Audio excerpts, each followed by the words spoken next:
15-16 నెలల కాలంలో కూటమి ప్రభుత్వం సాధించిన ఘనకార్యం ఏంటంటే,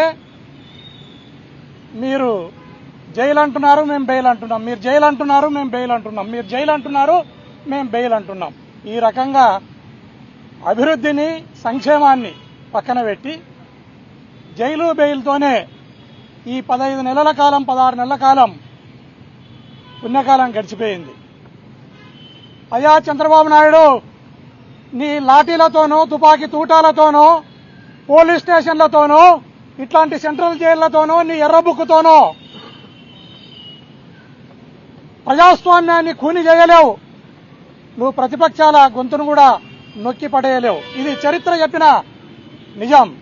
ఈవెన్ ఇందిరాగాంధీ ఎమర్జెన్సీ పెట్టినప్పుడు కూడా ఇంత భయానకమైన పరిస్థితి ఈ రాష్ట్రంలో లేదు, ఈ దేశంలో కూడా లేదు. ఇందిరాగాంధీ ఎమర్జెన్సీ కంటే 100 ఇబ్బంది పెడుతున్నావు నువ్వు ప్రజల్ని కానీ, మా ప్రతిపక్షాలను కానీ. దయచేసి ఇదే సెంట్రల్ జైలు దగ్గర గతంలో పవన్ కళ్యాణ్ వచ్చి ఇక్కడ చంద్రబాబు నాయుడిని జైల్లో ఉన్నవాడిని పరామర్శించడానికి వచ్చి ఆయన మాటలు కోటలు దాటినాయి. ఈ రోజు ఆయన గడప దాటే పరిస్థితి కూడా లేదు.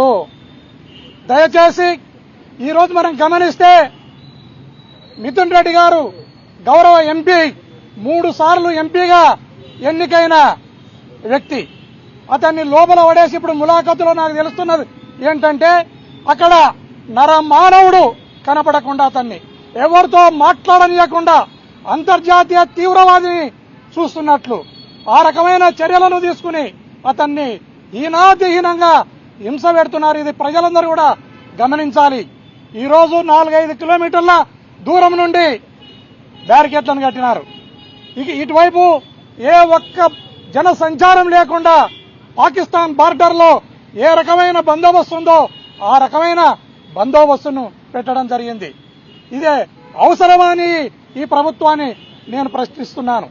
దయచేసి ఇప్పటికైనా మీ దొంగ కేసులను, దొంగ ఎఫ్ఐఆర్లను, దొంగ ఇన్వెస్టిగేషన్ ని, దొంగ రిమాండ్లకు పులి స్టాప్ పెట్టి ఇప్పటికైనా మీకు మంచి బుద్ధి తెచ్చుకొని ప్రజాస్వామ్యబద్ధంగా పరిపాలన సాగే విధంగా మీరు ముందుకోవాలని కోరుకుంటున్నాను. ఈ రోజున ఒకటే అంశం చెప్తా ఉన్నాము. ఈ లిక్కర్ స్కామ్ కి సంబంధించి మీరు మనీ ట్రయల్ ఏం చేశారో ఇప్పటిదాకా తేల్చలే. కోర్టులు కూడా క్లియర్ గా మెన్షన్ చేస్తా ఉన్నాయి. ఇప్పుడు మీరు ఆధారాలు చూపించండి. ఆధారాలు చూపించుకోకుండా